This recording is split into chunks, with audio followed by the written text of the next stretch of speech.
ஆன்மீகத்தில் அதிக பற்றுடைய திருவாதிரை நட்சத்திரக்காரர்களுக்கு இந்த ஐப்பசி மாத பலன் எப்படி இருக்கு தெரிஞ்சுக்கலாம்.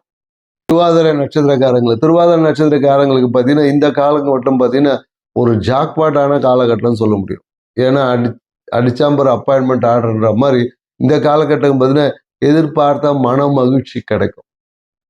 நிறைய பேர் பார்த்தீங்கன்னா மலை உச்சியில் இருக்கக்கூடிய சிவாலயங்களை செல்வாங்க. நிறைய பேர் என்னன்னாக்கா முருகர் கோயில் போயிருப்பாங்க. குறிப்பா என்னன்னாக்கா அந்த என்ன சொல்லுவாங்க பழனி பழனி பழனி தண்டாயுதபாணியை தரிசிக்கிறதுக்கான வாய்ப்புகள் எல்லாமே திருவாதிரை நட்சத்திரக்காரங்களும் இந்த காலகட்டம் இருக்கு.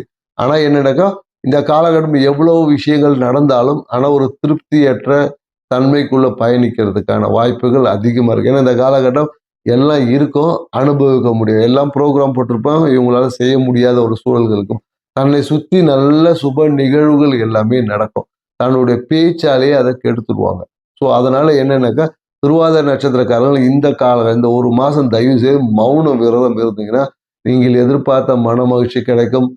ஆன்மீகம் சிறப்பாக இருக்கும். ப்ரொமோஷன் கூட கிடைக்கும். நிறைய பேருக்கு இந்த கால ப்ரொமோஷனுக்காக காத்திருக்கிறவங்களா இருந்தாங்கன்னா கண்டிப்பாக ப்ரொமோஷன் கிடைக்கும்.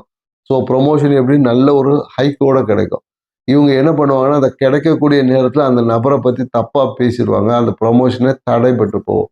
ஸோ அந்த விஷயத்தை அனுபவிக்க முடியும். இல்லைன்னா ப்ரொமோஷன் கிடைச்சதை தூக்கி தூரமாக எங்கேயா அடிச்சு விட்டுருவாங்க. ஸோ அதனால திருவாதிரை நட்சத்திரக்காரங்க எப்போதும் வாய்க்கு வந்த மாதிரி பேசுவதை இவ்வளோ நாள் செஞ்சிருப்பீங்க. இந்த ஒரு மாதம் மௌன விரதத்தோட கடந்து போங்க. உங்க வாழ்க்கை ரொம்ப சிறப்பாக இருக்கும். செஞ்சு பாருங்க.